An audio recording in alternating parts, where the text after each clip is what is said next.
The International Convention for the Prevention of Pollution from Ships, or MARPOL, is a comprehensive set of regulations developed by the International Maritime Organization, or IMO, to minimize pollution from ships.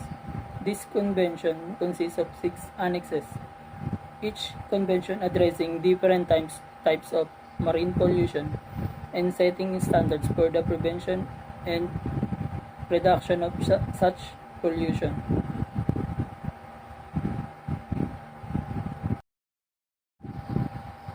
Here is a brief overview of MARPOL Annex 1 to 6 and their purposes.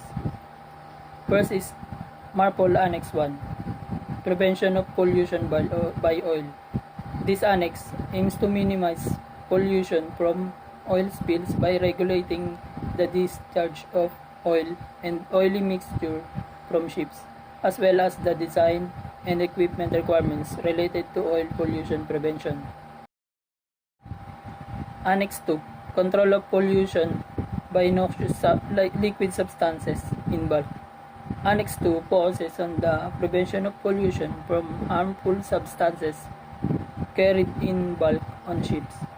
It sets standards for the construction, equipment, and operational of ships carrying such substances. Annex 3, Prevention of Pollution by Harmful Substances Carried by Sea in Package Form. This annex addresses the prevention of pollution from packaged goods carried by ships, such as chemical and other hazardous substances, by regulating their packaging, labeling, and stowage. Annex 4, Prevention of Pollution by Sewage from Ships.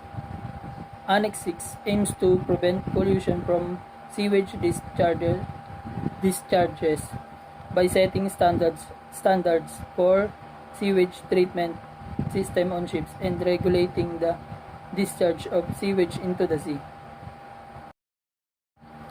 Annex 5, Prevention of Pollution by Garbage from Ships.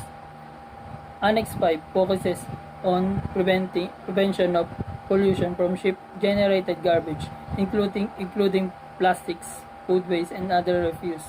It regulates the disposal of garbage at sea and requires ships to have on-board garbage management plans.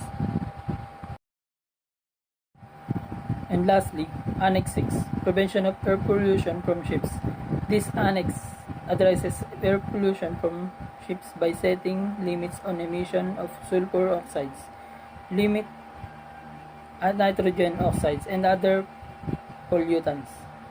It also establishes requirements for the use of alternative fuels such as low sulfur fuel oils and adoption of energy efficiency measures.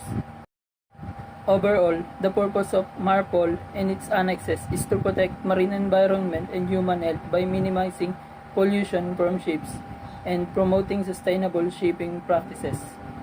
Each annexes plays a crucial role in mitigating different types of pollution from ships, contributing to the protection of marine environment and human health.